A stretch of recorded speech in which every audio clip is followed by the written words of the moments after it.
A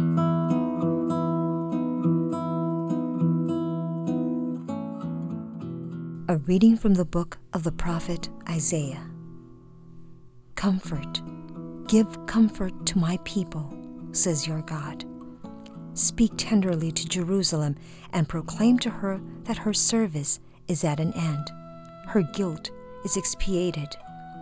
Indeed, she has received from the hand of the Lord double for all her sins. A voice cries out, "In the desert, prepare the way of the Lord. Make straight in the wasteland a highway for our God. Every valley shall be filled in, every mountain and hill shall be made low. The rugged land shall be made a plain, the rough country a broad valley. Then the glory of the Lord shall be revealed, and all people shall see it together, for the mouth of the Lord has spoken. Go up on to a high mountain, Zion, herald of glad tidings. Cry out at the top of your voice, Jerusalem, herald of good news. Fear not to cry out and say to the cities of Judah, here is your God. Here comes with power the Lord God, who rules by his strong arm. Here is his reward with him, his recompense before him. Like a shepherd, he feeds his flock. In his arms he gathers the lambs, carrying them in his bosom, and leading the ewes with care. The word of the Lord. Our first reading for the second Sunday of Advent comes from the prophet Isaiah. And the reading opens with a very consoling message. Comfort, give comfort to my people. And we should realize that this message is being addressed to a people that has been thrown into exile, a people that has been shamed by being brought away from their homeland to live as a no people in a foreign land. Babylon, the place of exile, the place of humiliation, a place where not only the people, but even their God was put to ridicule. And here comes the wonderful message. Comfort will come to this weary people. But if we look closely at the reading, the comfort is not due only to the fact that there is a promise of restoration. The people will now be able to come home. Yes, that is a cause for consolation and joy.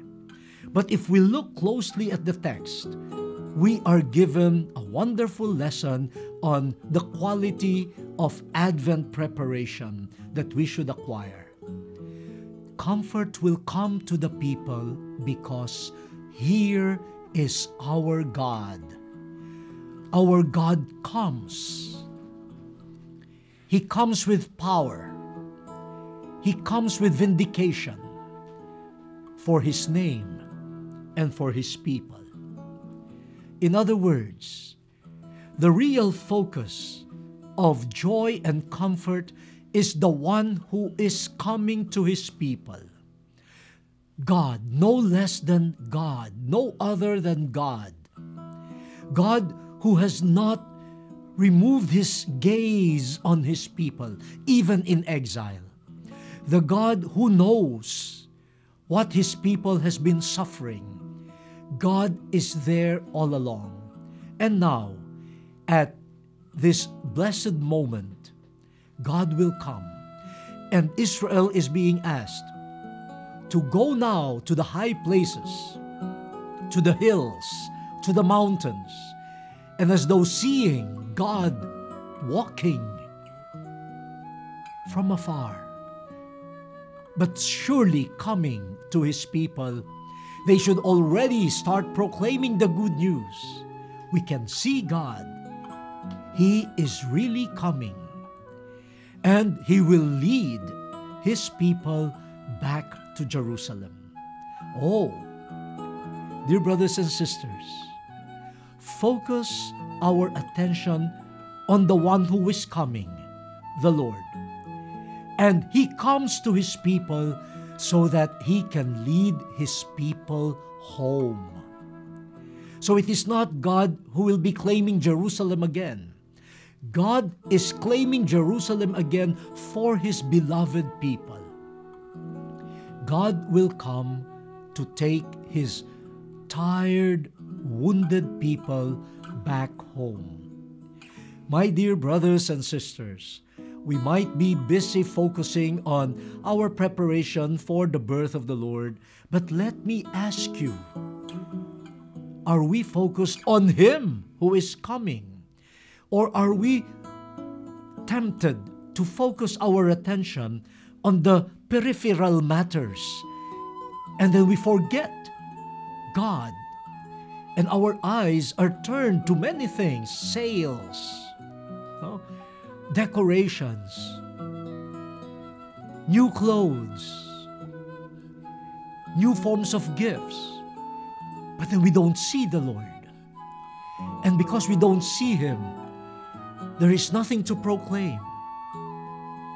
So, dear brothers and sisters, let this second Sunday of Advent invite us to refocus our eyes on the one who has given Advent and Christmas their real meaning.